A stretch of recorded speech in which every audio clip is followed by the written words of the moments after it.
इस क्वेश्चन में, इस चैप्टर में कुछ और फार्मूले थे जो मैं लिख रहा हूँ। पहला फार्मूला है डिफरेंशिएशन का कि कोई भी कांस्टेंट टर्म का डिफरेंशिएशन, कांस्टेंट टर्म का कोई वेरिएबल एक्स के रेस्पेक्ट में उसका जीरो होता है। जैसे एग्जांपल के तौर पर हमें 5 का डिफरेंशिएशन करना है विद रिस्पेक्ट टू एक्स, तो जीरो हो जाएगा।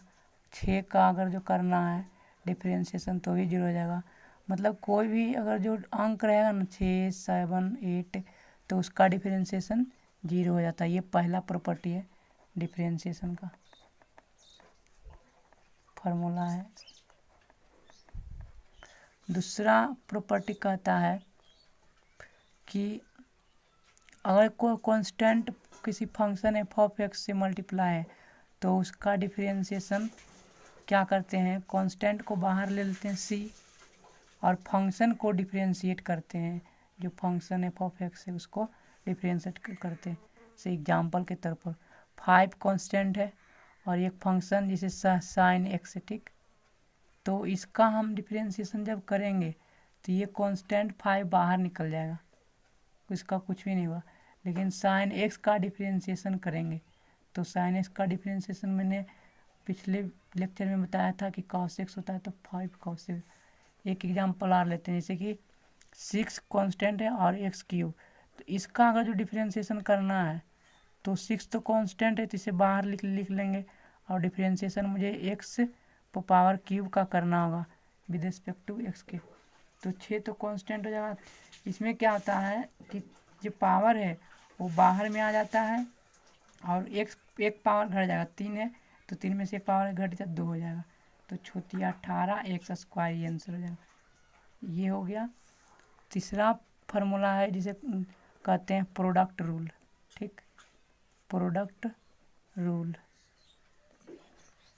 जब दो फंक्शन डिफरेंशिएबल फंक्शन जैसे एफ ऑफ एक्स और जी ऑफ एक्स दोनों प्रोडक्ट के केस में हो, मल्टीप्लाई के केस में हो और उसका डिफरेंशिएशन करना है तो क्या किया जाता है, एक पहले फंक्शन इसमें से कोई भी एक पहले फंक्शन को छोड़ देते हैं और दूसरे फंक्शन को डिफरेंशिएट करते हैं जी ऑफ एक्स, ठीक। प्लस दूसरे फंक्शन को छोड़ देंगे और पहले फंक्शन को डिफरेंशिएट करेंगे विद रिस्पेक्ट टू एक्स, ठीक है।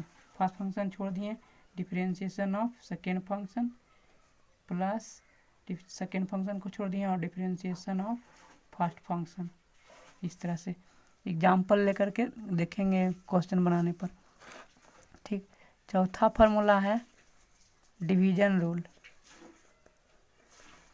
डिवीजन रूल, ये जब दो फंक्शन, एक फंक्शन एफ ऑफ एक्स को डिवाइड किया जाता है दूसरे फंक्शन जी ऑफ एक्स, तो इसका डिफरेंशिएशन का फार्मूला होता है, ये ऊपर वाले को u मानते हैं, u बटे v, नीचे वाले को v, मतलब डिफरेंशिएशन किसे करना है, u बाई v फॉर्मेट का। तो इस तरह के डिफरेंशिएशन को नीचे वाले v को ऐसे छोड़ दिया जाता है और डिफरेंशिएशन किया जाता है अंश जो है ना u, उसको डिफरेंशिएट माइनस अंश को छोड़ दिया जाता है और हर को डिफरेंशिएट किया जाता है डी ऑफ डी एक्स भी होल डिवाइडेड बाई जो नीचे रहता है v फंक्शन उसका स्क्वायर हो जाता है। ये बहुत इम्पोर्टेंट फार्मूला है, इसको याद रखना बहुत ज़रूरी है। और हम अभी यार कुछ फार्मूले इन्वर्स ट्रिग्नोमेट्री का डिफरेंशिएशन वाले लिख रहे हैं,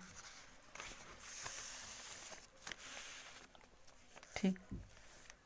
ये भी बहुत इन्वर्स ट्रिग्नोमेट्री का इम्पोर्टेंट फार्मूला है। 6 फार्मूला 7 फार्मूला है। पहला फार्मूला है इन्वर्स ट्रिग्नोमेट्री का, इन्वर्स ट्रिग्नोमेट्री का पहला है differentiation of sine inverse x. तो साइन इन्वर्स एक्स का डिफरेंशिएशन क्या होता है, 1/√1 माइनस एक्स स्क्वायर, ठीक। यहाँ पर x का लिमिट दिया हुआ है 1 से -1 के बीच में ही रहेगा, ठीक। उसी प्रकार दूसरा differentiation of cos inverse x, cos inverse x का डिफरेंशियल होता है -1/√1 माइनस एक्स स्क्वायर। इसका भी वही लिमिट है, एक्स से 0 से 1 के बीच रहता है, -1 से सॉरी के बीच रहता है। तीसरा differentiation of tan inverse x. tan inverse x का डिफरेंशियल होता है 1/1 प्लस एक्स स्क्वायर। तो इसमें इस ऑल रियल नंबर लेता है, इसका डोमेन होता है tan इनवर्स एक्स का। Differentiation of cot inverse x, ठीक, cot इनवर्स एक्स का डिफरेंस हुआ -1/1 plus x square, x belongs to all real number. पांचवा फार्मूला है differentiation of cosec inverse x, cosec inverse x, ठीक। तो ये होता है 1/, माइनस में होगा -1/mod x into root x square -1। यहाँ पर x बिलोंग्स करता है -∞ से -1 यूनियन 1 से लेकर के +∞ तक। छठा फार्मूला है differentiation of sec inverse x, sec inverse x, ये होता है 1/mod x into root x square -1, ठीक। तो ये 6 फार्मूला बहुत ही इनवर्स ट्रिग्नोमेट्री का इम्पोर्टेंट है, इसे याद रखना बहुत ज़रूरी है क्योंकि इसी के बेस पर सारा क्वेश्चन बनाया जाता है।